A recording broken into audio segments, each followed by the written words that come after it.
है welcome viewers, my name is pharma boy और मैं एक फार्मासिस्ट हूँ। आज का हमारा वीडियो है सिंपल हमारे थायरोनॉर्म इस दवाई के ऊपर। बेसिकली ये थायराइड की दवा है।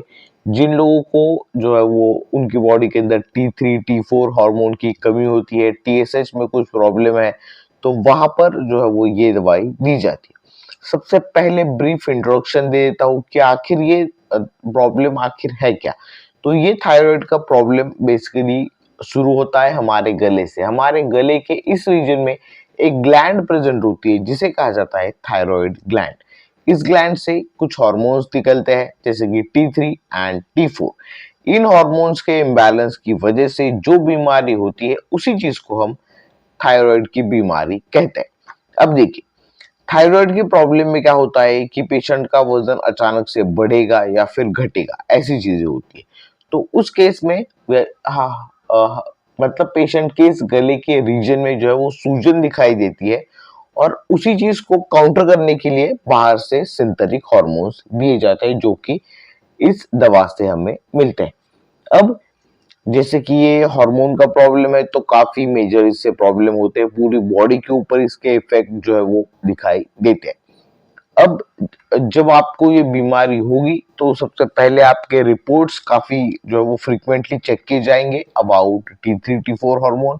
और ये काफी लंबी ट्रीटमेंट रहती है। काफी दूसरी भी इसकी दवाई मतलब काफी जो है वो होम्योपैथिक भी इसकी ट्रीटमेंट करते हैं, लेकिन एज सब तक मतलब अब तक की जो सबसे कह लो कि बहुत सारे पेशेंट यही दवाई प्रेफर करते हैं, थायरोनॉम अबॉट कंपनी की ये जो दवाई है। काफी लोग, और ये मेरे पास 25 mcg की ये स्ट्रेंथ है जिसमें 120 टैबलेट्स है। और इसमें भी अलग अलग स्ट्रेंथ एज पर दी रिपोर्ट्स, अलग अलग स्ट्रेंथ की भी ये दवाई जो है वो मिलती है। अब देखिए, थायराइड के केस में दो अलग अलग कैटेगरीज होती है जैसे कि हाइपोथायरॉयडिज्म एंड हाइपरथायरॉयडिज्म।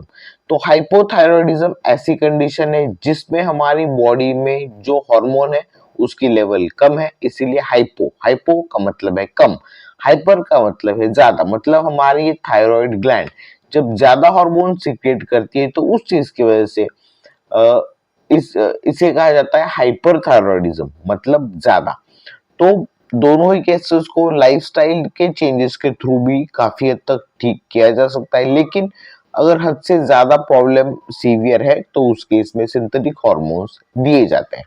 अब बात करते हैं कि काफी सारे लोग इसे लेते वक्त कुछ मेजर गलती करते हैं जिस चीज का आपको ही फिर से प्रॉब्लम होता है।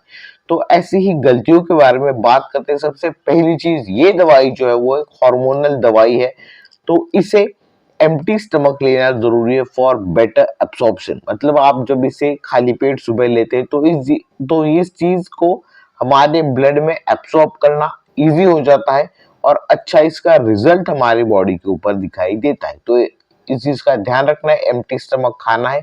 और इसे खाने के बाद ऑलमोस्ट 2 से 3 घंटे तक दूसरी कोई भी चीज आपको नहीं खानी है। 2 से 3 थोड़ा ज्यादा हो गया, लेकिन फिर भी आप उतना टाइम तो आपको जो है वो इसे देना ही चाहिए। मोस्टली डॉक्टर इससे कम टाइम भी रिकमेंड करते हैं, लेकिन इसके और इसके साथ आप मतलब खाने के बाद मत लीजिए। इसके पीछे भी वजह है, क्योंकि अगर हम खाने के साथ ये दवाई लेते हैं तो इसका एब्सॉर्प्शन जो है वो हमारे ब्लड में उतना नहीं होता, इसीलिए इसे एम्प्टी स्टमक खाने को कहा जाता है। और इसके बाद भी थोड़े टाइम पीरियड के लिए आपको खाली पेट ही रहना जरूरी है। तो इस चीज का ध्यान रखना है। और एक इम्पॉर्टेंट चीज कि इसे एक पर्टिकुलर टाइम में रोज लेना है, क्योंकि हमारे ब्लड के अंदर इसके कंटिन्यूस ये दवाई जानी चाहिए, क्योंकि ऑब्वियसली ये जो है वो हार्मोन है, तो इसीलिए हमारे बॉडी में इसका कांस्टेंट सप्लाई जरूरी है। तो उस केस में एक ही टाइम में हमें इसे रोज लेना जरूरी होता है। इसकी ट्रीटमेंट भी काफी टाइम पीरियड के लिए लंबी चलती है। सो टाइम टू टाइम आपका ब्लड रिपोर्ट चेक करना जरूरी है, डॉक्टर के साथ कंसल्टेशन करना जरूरी है। और एक इम्पॉर्टेंट चीज, ये दवाई लेते वक्त आपको एक चीज ध्यान में रखनी है। अगर कोई कैल्शियम का सप्लीमेंट, आयरन का सप्लीमेंट या फिर एंटासिड की दवाइयाँ इसके साथ या फिर ये गोली लेने के डायरेक्टली बाद आपको नहीं लेनी है, इस चीज का भी ध्यान रखना है, क्योंकि ये दवाई जो है वो बाकी कैल्शियम के सप्लीमेंट, आयरन के सप्लीमेंट, मल्टीविटामिन के सप्लीमेंट के साथ इंटरफेयर कर सकती है। मतलब हमारे बॉडी के अंदर इसका एब्सॉर्प्शन जो है वो डिले होगा या फिर कम होगा, तो इस चीज का भी ध्यान में रखना है। और कोई भी अगर दूसरी बीमारी के लिए आप दवाई ले रहे हैं तो वो दवाई के भी जो कुछ चीजें हैं, मेडिकल हिस्ट्री जो कुछ है, अपने हेल्थ केयर प्रोवाइडर के साथ शेयर जरूर कीजिए, ताकि वो आपके लिए अच्छी जो है वो पूरा मेडिसिन का शेड्यूल तैयार कर सके। क्योंकि ड्रग ड्रग इंटरेक्शन होने की वजह से भी उसके साइड इफेक्ट पेशेंट को ही जो है वो फेस करने पड़ते हैं, तो इस चीज का भी आपको ध्यान में रखना है। सारी मेडिकल हिस्ट्री जो है वो आपके हेल्थ केयर प्रोवाइडर के साथ जरूर शेयर करें। तो आई होप आपको थायराइड की इस दवा के बारे में पता चल गया होगा कि इसे एम्प्टी स्टमक क्यों लेना पड़ता है, जरूरत क्या है और इसके साथ कौन सी चीजों का ध्यान में रखना है। तो बस आज की वीडियो के लिए इतना ही। अगर ये इन्फॉर्मेशन आपको इम्पोर्टेंट लगी है तो जरूर आप ये वीडियो आपके रिलेटिव के साथ जिनको प्रॉब्लम है उनके साथ जरूर शेयर कर सकता है।